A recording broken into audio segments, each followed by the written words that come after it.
오늘 우리 베드로를 우리 주님께서 제자로 부르시는 장면이죠. 우리 어부였던 그 베드로, 그리고 그 생업에 집중하고 살았던 그 베드로에게 주님이 찾아가셨어요. 그런데 주님이 찾아가실 때 이 상황을 보면요, 주님께서 작정하고 가시는 것 같지만 또 어떤 이 분위기는 그러하지 않습니다. 한번 말씀을 볼게요. 오늘 말씀 보니까 1절에 이렇게 얘기하고 있어요. 무리가 몰려와서 하나님의 말씀을 들을 때예요. 그런데 무리가 몰려왔다라고 하니까 한글 표현으로는 뭔가 지금 느껴지지 않는데요, 이 히브리 원어를 봤더니요, 이 말씀은 사람이 인산일해를 이루어가지고요 막 몰려드는 건 거죠. 그러니 주님께서 막 밀려 나셔가지고 게네사렛 호숫가까지 간 것처럼 우리가 이렇게 말씀에 느껴져요.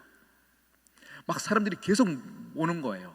그러니 주님이 사람이 너무 많이 오니까 계속 밀려나서 갈릴리 호숫가까지 갔다라고 표현하고 있는 것 같다. 그런데 사람들이 너무 몰려오니까 주님이 이제 조금 거리를 두고 말씀을 전하시려고 어떻게 할까 찾다가 보니 배가 두 척 있는 것을 보았죠. 베드로의 배죠. 베드로의 배. 그래서 배에서 올라서 이렇게 선상에서 말씀을 전하면 사람들이 거리를 이렇게 바닥까지 막 넘어오지는 않을 거니까 이제 선상에서 설교를 하시려고 주님께서 이제 탁 배에 오르신 거예요. 그렇게 말씀을 올랐을 때 베드로는요, 지금 많은 무리들이 하나님 말씀을 들으려고 사모하려고 하는 마음으로 막 주님께 왔지만 베드로는 전혀 다른 모습이에요. 베드로는 지금 주님을 사모하여서 온 것도 아니고 지금 말씀을 들으려고 했던 것도 아니고, 베드로의 모습은 그냥 그가 했던 생업에 종사하였고, 특히 오늘 이날 베드로의 모습은 어땠냐면 지금 너무 수심에 가득 찼어요. 왜요? 아무것도 잡지 못해가지고요. 하루 종일 수고했고 밤새도록 수고하였는데 아무것도 잡지 못하고 그물을 씻는 가장 그냥 초라한 모습의 그 베드로. 오늘 제가 그림을 하나 준비했어요. 한번 그림을 한번 볼까요? 오늘 성경에서 우리가 잘 알고 있는 스토리이기 때문에 잘 와닿지 않는 것 같아요. 그래서 오늘 현대식으로 한번 바꿔봤어요. 어떤 직장인의 어깨 무거운 모습, 낙심해 있는 모습, 그 뒷모습이 초라한 모습, 이 모습을 보면 여러분 좀 더 이렇게 와닿을까요? 정말 수고하고 내 인생을 행복하게 살아보려고 수고했는데 아무것도 얻은 것 없는 낙심해 있는 한 인생의 모습 가운데 우리가 주님 앞에 그렇게 얘기하는 거예요. 밤이 새도록 내가 정말 수고하였고 내 평생을 이렇게 수고해 봤는데 내 손에 잡힌 것이 아무것도 없습니다. 내 인생은 왜 이러는지 모르겠습니다. 이런 삶을 살아가고 있는 게 지금 베드로의 오늘의 모습이고 우리들의 모습일 때가 있다라는 거예요. 그런 그에게 주님이 찾아오셨어요. 어찌 보면 사람들에게 밀려와가지고요 베드로에게 찾아간 것 같지만 오늘 모습은요, 우리 믿는 자들에게 주님이 분명히 말씀하시는 첫 번째가 뭐냐면 너희들이 믿은 것, 너희들이 잘나서 믿은 것 아니다를 보여주고 계시는 거예요. 너희가 신앙이 좋아서 주님께 찾아와가지고 주님 말씀 주시면 내가 따르겠습니다 해서 주님이 딱 말씀을 주시고 믿게 해주신 게 아니라 나에게 관심 없던 그냥 생업에서 좌절 가운데 살았던 너에게 나는 오늘도 찾아간다를 말씀하고 계시는 거예요. 사실 오늘 누가복음 5장 말씀에 주님이 베드로를 처음으로 제자로 부르시는데 베드로가요 주님을 처음 만났던 건 아니에요. 그 며칠 전에 베드로는 주님을 만났어요. 그게 어디에 나와 있냐면 요한복음 2장에 나왔습니다. 2장에. 요한복음 2장에 보면 베드로의 형제 안드레가 주님과 만나게 되어져요. 주님과 대화를 나눴더니 와, 주님이 메시아다를 알게 된 건 거죠. 그리고 얼른 집에 가서 이 베드로에게 형제요, 내가 메시아를 만났습니다. 빨리 가보십시다 하고 막 끌고 가는 거예요. 끌고 베드로를 주님 앞에 딱 안드레가 앉히는 거예요. 근데 처음 만났던 어떤 낯선 그 예수 그리스도, 낯선 사람에게서 베드로가 어떤 이야기를 듣냐면, 요한의 아들 시몬아, 네가 이제 이름을 시몬이라 하지 않고 게바라 하겠다 하고 이름을 바꿔주시는 거예요. 여러분, 어느 날 여러분의 손을 붙잡고 어느 낯선 남자에게 갔는데 그 사람이 여러분에게 갑자기 대뜸 이름을 바꿔준다고 생각하면 어떨까요? 배성현이 어느 날 가는데 저를 보고 배철수라 너를 부르겠다 그러면 뭡니까? 지금 뭐 하자는 겁니까? 내 이름을 왜 함부로 바꿉니까? 뭐 이런 반응 아닐까요? 지금 베드로가 지금 아직 예수 그리스도가 어떤 분이신지는 모르는 상황이에요. 그런데 갑자기 시몬의 아들, 요한의 아들 시몬아, 내가 너의 이름을 게바라 하겠다. 그 이름을 번역하면 베드로다, 이렇게 얘기하는 건 거죠. 갑자기 이름을 바꾼다 그러니까 당황하고 돌아온 거예요. 참, 그 베드로의 마음속에는 참 희한한 사람이네, 뭐 이런 생각을 하지 않았겠습니까? 그렇게 왔고 그렇게 배를 해서 그물을 싣는 거예요. 이제 낙심하며 포기하는 마음으로 낙심해서 막 그물을 싣고 있는데 그때 만났던 그 사람인 거죠. 많은 사람들이 몰려와서 그 사람에게 말씀을 듣고 있는 거예요. 그가 누구이시기에 이런 호기심이 들지 않았겠습니까? 그런데 그런 예수 그리스도가 배에 오르신 거예요. 배에 오르신 거예요. 그 배를 허락하는 것도 사실 쉽지 않았을 것 같아요. 이걸 묵상하는데요, 베드로가 믿음이 있어서 배를 올라타시도록 허락했을까? 사실 그건 아닌 것 같고요.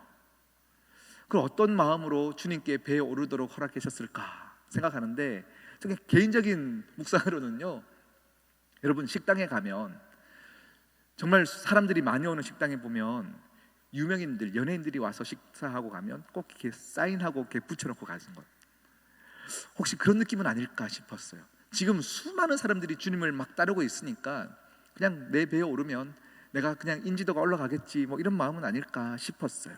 그냥 가벼운 마음으로요. 어쨌든 주님이 배에 오르신 거예요. 배에 오르셨는데 주님께서 갑자기 배에서 무리를 향하여서 말씀을 가르치시더니 말씀을 멈추시고요, 베드로에게 말을 걸고 계세요.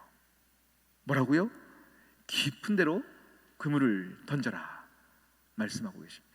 깊은 데로 그물을 던져라. 오늘 여러분, 제가 여러분과 함께 이 깊은 곳이라고 하는 것에 대해서 조금 나누고 싶어요. 깊은 곳.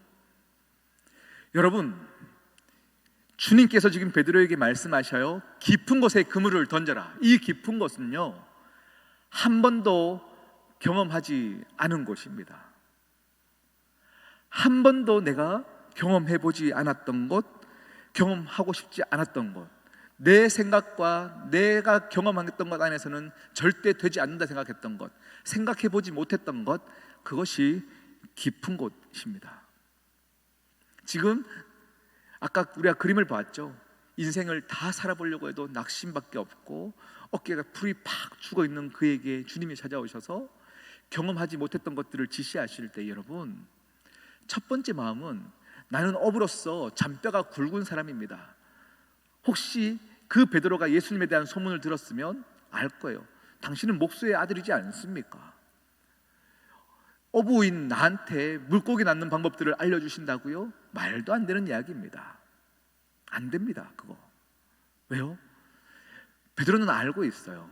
특히 이 갈릴리 호수는 여러분, 그 북방에 있는 그 산에서, 헐몬산, 헤르몬산이라고 하는 산에서 만년설이 있어요. 만년, 사계절 내내 눈이 한 방울씩 떨어지는 그 눈이 녹아가지고요, 그 물이 흘러서 지금 지하수가 벙 터지면서 갈릴리 호수를 이루어요. 그리고 그 물이 흘러서 이스라엘 모든 민족의 물의 근원이 되어지거든요. 지하수로 터진 그 물은 물 수온이 차요. 그래서 물고기들이 깊은 데 살지 못한다라고 하고 있어요. 햇볕을 받는 위쪽에 물고기들이 살고 있기 때문에 사실 어부들은 그걸 너무 잘 알았어요. 깊은 데 그물 던져서 낚을 것이 아닌 거를 알고 있는 건 거죠. 그런데 주님이 갑자기 깊게 던지라는 거예요. 주님 말도 안 됩니다.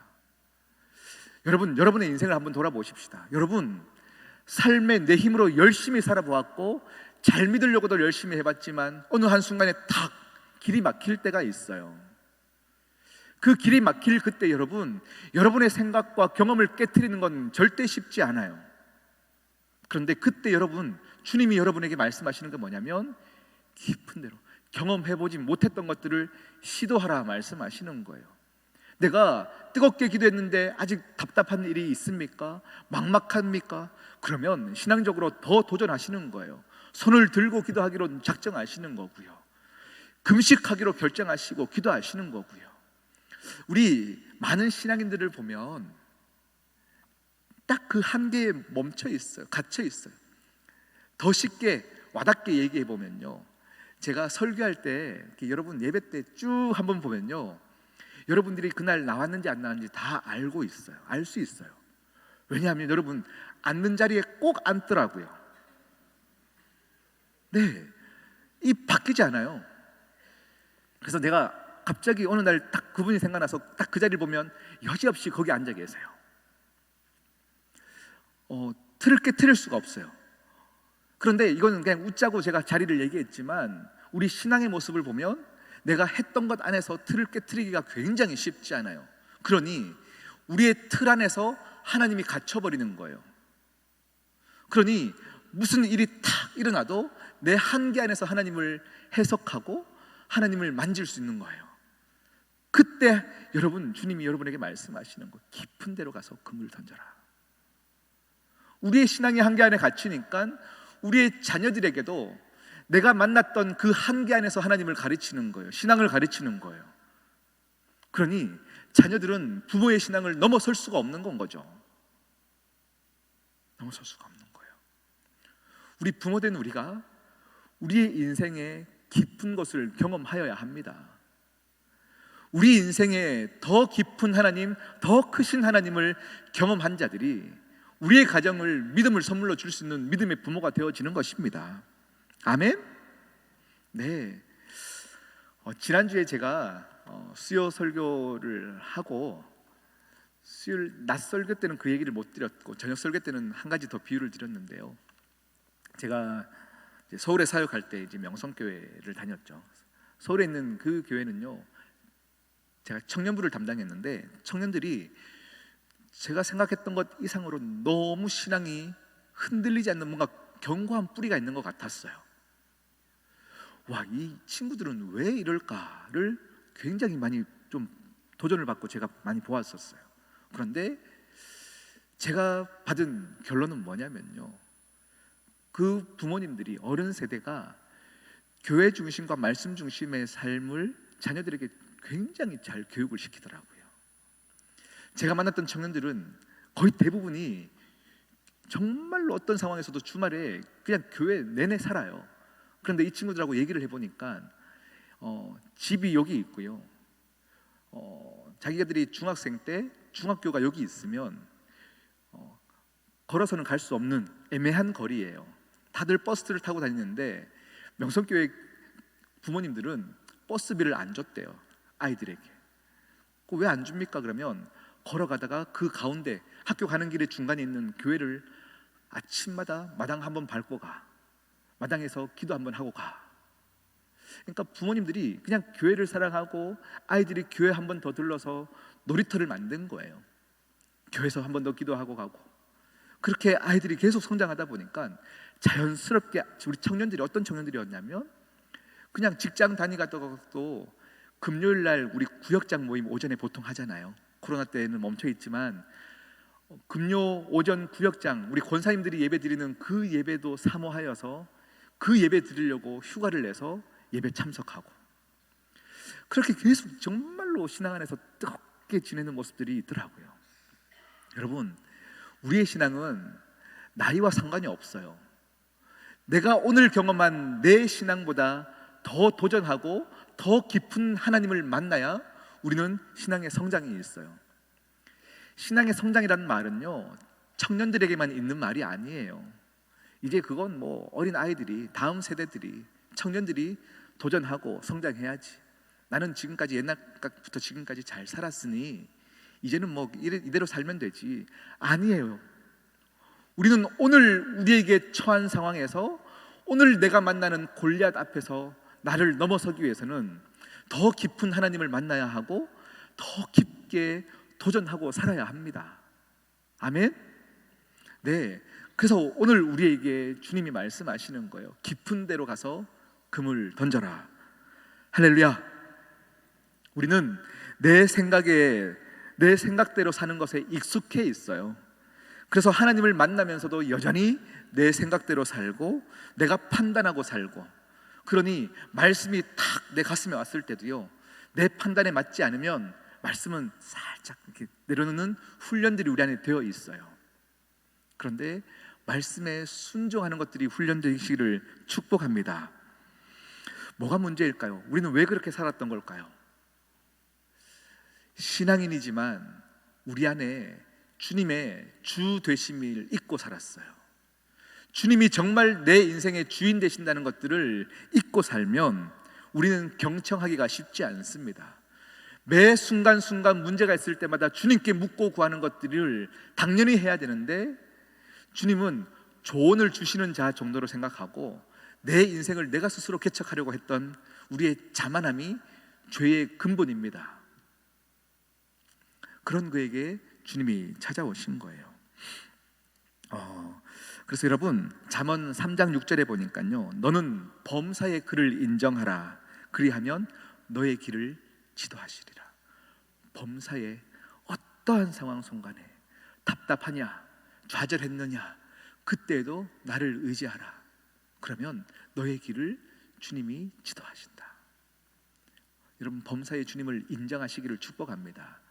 여러분 생각할 때는 지금 깊은 데로 금을 던지는 것 안 될 것 같습니까? 아무리 생각해도 당연하죠. 어부에게 깊은 곳에 금을 던지면 물고기가 안 잡힌다는 걸 아는 그 순간에도 주님의 말씀은 진리이십니다. 진리이십니다. 그런데 오늘 말씀 보니까요, 베드로가요, 밤이 새도록 수고하였으되 잡은 것은 없지만은 말씀에 의지하여 그물을 내리겠습니다 라고 얘기를 해요. 그런데 여러분, 그 말씀 5절 말씀 뒤에 6절 말씀을 한번 읽어볼까요? 6절입니다. 6절 함께 시작.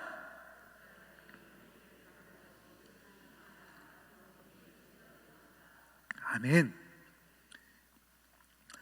제가 말씀 보다가요, 이 6절 말씀이 너무 좋았어요. 어느 말씀이 좋았냐면 그렇게 하니, 이 말씀요, 그렇게 했더니 순종이에요. 말씀은 신학이 아니에요. 말씀은 계산도 아니고 언어도 아니고 학구도 아니고 공부도 아니에요. 공부를 많이 했다고 신앙 좋은 것이 아니에요. 말씀은 순종하는 거예요. 순종하면 그 다음에 하나님의 역사들을 맛보아 아는 겁니다. 네, 오늘 베드로는요, 이해가 되지 않아요. 당연히 이해가 안 돼요. 그런데 순종해 보는 거예요. 순종하면 하나님의 역사가 시작됩니다. 베드로의 인생의 말씀이 아니라 여러분의 인생의 말입니다. 오늘도 살아계셔서 여러분과 함께 하시는 그 주님께서 여러분에게 말씀하세요. 깊은 데로 금을 던져라. 주님 안 됩니다. 안 되지만 해보겠습니다, 이거죠. 순종하겠습니다. 그렇게 하니 하나님의 역사가 시작되어지더라라는 것입니다. 그런데 오늘 말씀 보니까요, 베드로가요, 이 그물을 혼자서 다 그물을 건질 수 없을 만큼 양을 많이 잡아요.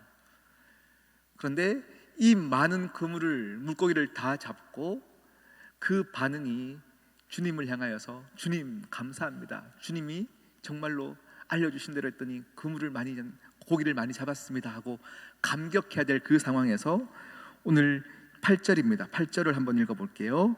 시작.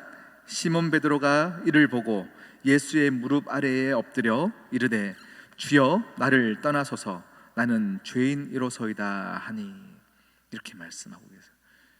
감사합니다의 반응이 아니라 주님 나를 떠나소서 내가 죄인입니다 라고 얘기하고 있어요. 이 말씀이 뭡니까? 주님을 만나고 나니 생명의 빛을 경험하고 나면요, 내 안에 추악한 것이 보이게 되어 있어요. 내가 내 스스로 길을 인도하려고 했던 것, 아까 말했어요. 그것이 죄의 근본이라고요. 그렇게 살았던 우리의 인생 가운데, 말씀을 판단했던 우리들 가운데 주님을 만난 사람은 우리가 얼마나 추악한지가 보이게 되어 있어요. 그래서 어떠한 유명한 신학자는 이렇게 얘기해요.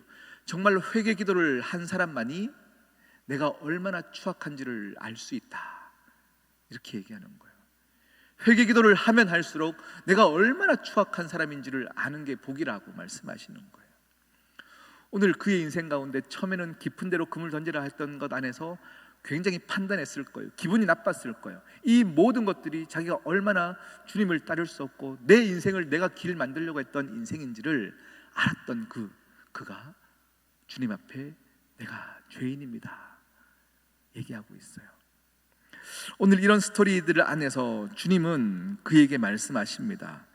무서워하지 말라.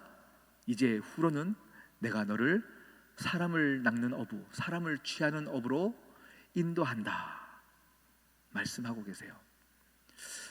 이 말씀은요, 오늘 1절부터 11절까지 말씀을 읽었는데 오늘 우리 주님께서 베드로를 만난 이유가 나오는 거예요. 주님이요, 물고기를 어떻게 하면 많이 잡을 수 있는지를 알려주신 게 아니에요. 베드로에게 모든 관심은 어떻게 하면 오늘 더 물고기를 많이 잡아서 좀 수익을 많이 올려서 온 가족들과 행복하게 살까 였을 텐데, 그런 그에게 주님이 찾아오셔서 내 말씀을 순종해봐, 그러면 물고기 많이 잡게 해줄게, 이게 아니라는 거예요. 만약에 이 가치관 안에서 살았다면 그는 절대 물고기와 배를 버려두고 주님을 따르지 못했을 것입니다. 그런데 주님을 만났더니 그의 가치관이 바뀌었어요. 그동안에는 물고기를 많이 잡으면 이것이 가장 소중한 것이었는데 이제 소중하다고 생각했던 가치가 달라진 건 거죠. 주님 안에 머물고 주님과 함께 사는 것이 복입니다를 아는 것이 우리의 그리스도인들의 가장 큰 가치입니다. 아멘? 어떤 목사님이 설교 때 그런 얘기를 하시더라고요. 요즘 스포츠 스타들 1년에 막 수천억씩 버는 스타들이요, 그냥 축구 선수를 따지면 축구만 잘해서가 아니라 스타성을 키우기 위해서 엔터테인먼트에서 이제 평일날에는요 옷을 굉장히 멋지게 입고 돌아다니게 하면서 이 축구 스타들을 더 멋지게 만들어 간다고 해요. 머리도 굉장히 멋있게 하고요. 그래서 실제로 축구 경기장에 올 때도 머리를 굉장히 기름 발라가지고 멋있게 선수들이 다 등장해요. 그런데 머리를 아무리 멋있게 해도, 그래서 공이 떴을 때 나는 오늘 머리가 너무 멋있으니까 헤딩을 못 해야겠어. 아니요, 진짜 축구에 전념하는 선수들은요 내 머리와 상관없이 헤딩을 하는 거예요. 왜요? 그들에게 목적은 골을 넣는 거거든요. 우리가 우리의 인생의 가치가 내 헤어스타일이라면 절대 축구에서 골을 넣는 목적을 달성하지 못해요. 그런데 그에게는 머리보다 더 소중한 가치가 있으니 머리가 헝클어지더라도 헤딩하는 건 거죠. 우리의 인생에서 내가 소중하다는 생각하는 그 가치가 주님을 만났는데도 바뀌지 않는다면 주님을 깊이 만나지 못한 것입니다. 주님을 만났는데도 내가 손에 쥔 것들이 가장 소중하다고 생각하는 사람들은 가치가 바뀌지 않았어요. 주님이 얼마나 소중한 것들인지 알지 못하는 자들입니다. 여러분, 오늘 이 시간 기도하실 때에 진짜 주님을 만나는 복을 누리시기를 바랍니다. 아멘. 우리가 주님을 만나는 이유는 물고기를 많이 잡는 것, 행복하게 사는 것, 그 이상의 것입니다. 그것이 뭐냐면 지난주 주일날 제가 설교했죠. 복음을 누리는 것과 복음을 전하는 것. 네, 오늘 말씀 보면 주님은 베드로에게 물고기를 많이 잡는 방법을 알려주신 게 아니라 어떻게 하면 한 영혼을 구할 수 있는지를 알려주신 거예요. 한 영혼을 주님께로 인도할 때는 그냥 한번 인사치레 한번 하고 밥 한번 사주면 주님께 돌아오는 것이 아니다. 그 한 영혼의 깊은 곳까지 네가 사랑을 주고 터치해 주어야 한 영혼을 얻을 수 있다를 알려주시는 이야기입니다. 네가 정말로 복음 전도자의 삶을 살고 싶으냐, 가치가 바뀌어서 주님을 전하고 싶으냐, 그렇다면 한 영혼의 깊은 곳까지 만져 주어라 말씀하고 계시는 거예요. 여러분, 이거 절대 쉽지 않습니다. 많은 사람들이요 교회 와서 상처받고 시험 들 때는 어떤 것 때문에 시험 드냐면 교회도 세상과 다릅니다. 교회 다니는 사람들, 믿는 사람들이 어떻게 저렇게 삽니까? 이런 얘기들 참 많이 듣잖아요. 네, 교회 다니는 사람들도 똑같아요. 맞아요. 그런데 이런 우리 안에서 상처투성인 우리들이 서로 찌르고 상처 주는 우리가 교회에서만큼은 용납하기로 결정하는 건 거죠. 그래서 또 사랑해보기로 결정하는 것, 그래서 그 영혼의 깊은 곳까지 만져내는 것, 그렇게 해야만 한 영혼을 얻을 수 있다를 주님이 오늘 베드로에게 말씀하고 계시는 거예요.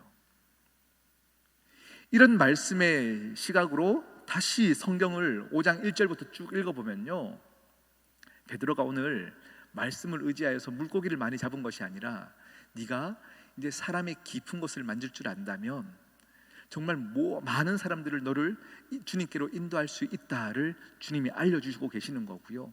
결국 사도행전에 가서는 베드로가 한 번 설교할 때마다 3,000명씩 5,000명씩 주님께로 돌아오는 역사들이 있더라라는 겁니다.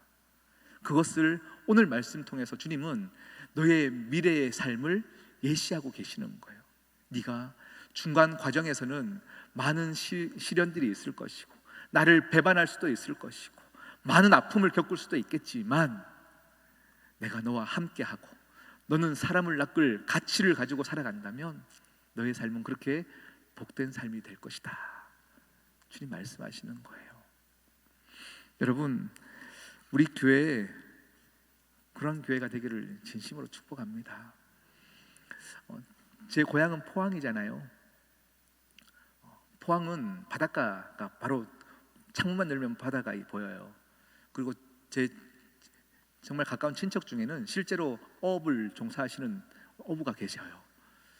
그래서 어릴 적에는요, 할아버지 배 태워주세요 그러면 실제로 이제 배를 타고 막 물고기 잡는 모습들을 많이 보고 컸어요.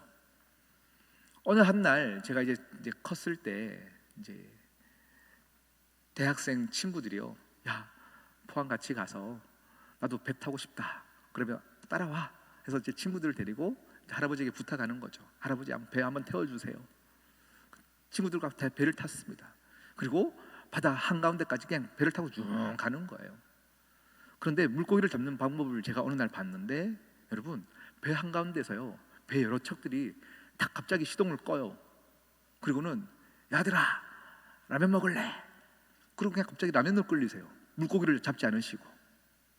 그래서 네 좋아요. 그리고 라면을 한참 끓이고 있는데 우리들은 라면에 집중하고 있는데요, 어부들은 아는가 봐요. 물고기 떼가 지금 지나가고 있는 걸 아나 봐요. 갑자기 어부들은요 손발이 막 바빠지기 시작합니다. 시동 켜라. 갑자기 여러 배들이 갑자기 시동을 켜기 시작하면서요 빠르게 물고기들을 포위하면서 돌면서요 그물을 내리기 시작해요. 그물을 내리기 시작하는 거예요. 그리고는 막 그물을 낚는 그 장면들을 제가 계속 봤었어요. 정말로 물고기는 깊게 던지는 게 아닌 걸 봤었어요. 여러분 보통 이렇게 TV에 이렇게 보면 물고기들 떼를 지어 다니는 모습들을 보시면요, 물고기가 밑으로 떼를 지어 가는 것들을 거의 본 적 없으시죠? 넓게 한 무리들이 넓게 펴가지고 함께 이렇게 다녀요. 어부들은 물고기 잡는 방법을 가려면 깊게 던지면 안 되고요, 배를 막 넓게 펴가지고 포위하고 잡아야 돼요. 오늘 예수님이 말씀하시는 거는 말도 안 되는 걸 너에게 지시했을 때도 너희는 순종해라 말씀하시는 게 아니에요. 너희의 삶 가운데 내가 너희를 잘 안다. 네 생각에는 이게 옳다 생각하느냐? 그런데 아니, 말씀에 순종해라. 판단하지 마라. 그리고 사람을 낚는 업으로 너를 쓰겠다 말씀하십니다. 여러분, 내 옆에 있는 사람들과 부딪힘이 있습니까? 아픔이 있습니까? 또 세상 사람들을 향하여서 복음을 전하는 목적 가지고 살면 어떨 때는 상처받을 수도 있고 더 수고해야 되고 머리가 헝클어지는 수고를 겪을 때도 있습니다. 그런데 우리는 한 목적이 있기 때문에 머리가 헝클어질지언정 계속 경기에 뛰어야 합니다. 네. 그래서 여러분의 인생에 풍성한 열매들이 있었으면 좋겠어요. 용서의 열매, 사랑의 열매, 사람을 낚는 어부의 열매. 그 열매가 우리 교회 가운데 풍성히 넘쳐난다면 하나님 정말 기뻐하시는 교회가 될 줄 믿습니다. 다시 한번 말하지만 이 사명은 여러분 죽을 때까지 하는 거예요. 청년들에게만 국한된 이야기도 아니고 젊은 힘 있는 사람들만 하는 이야기가 아니라 오늘 내가 처해진 상황에서 또 내가 만날 사람들에게 그 사람을 낚는 사랑을 주는 것, 이것은 저도 여러분도 계속 하는 겁니다. 오늘 그렇게 순종해 보십시오. 그러면 오늘 다시 6절의 말씀처럼 그렇게 하니 많은 영혼들이 주님께로 돌아오는 역사가 여러분의 인생 가운데 분명히 맛보아 알게 될 것이라 믿습니다. 우리 함께 기도하시겠습니다. 하나님 아버지, 참 감사합니다. 내 생각과 경험으로는 이해가 되어지지 않아도 범사의 그를 인정하는, 주님을 인정하는 인생들이 되어지게 하여 주시옵시고, 우리의 삶 가운데 한 영혼을 얻기 위하여 깊게 만지게 하시고 깊이 이해할 줄 알게 하여 주시사 한 영혼을 주님께로 인도하는 모든 사람을 낚는 어부가 되어지게 하여 주시옵소서. 함께 하실 주님을 찬양하오며 이 모든 말씀 예수 그리스도의 이름으로 기도드립니다. 아멘. 아멘. 할렐루야. 네.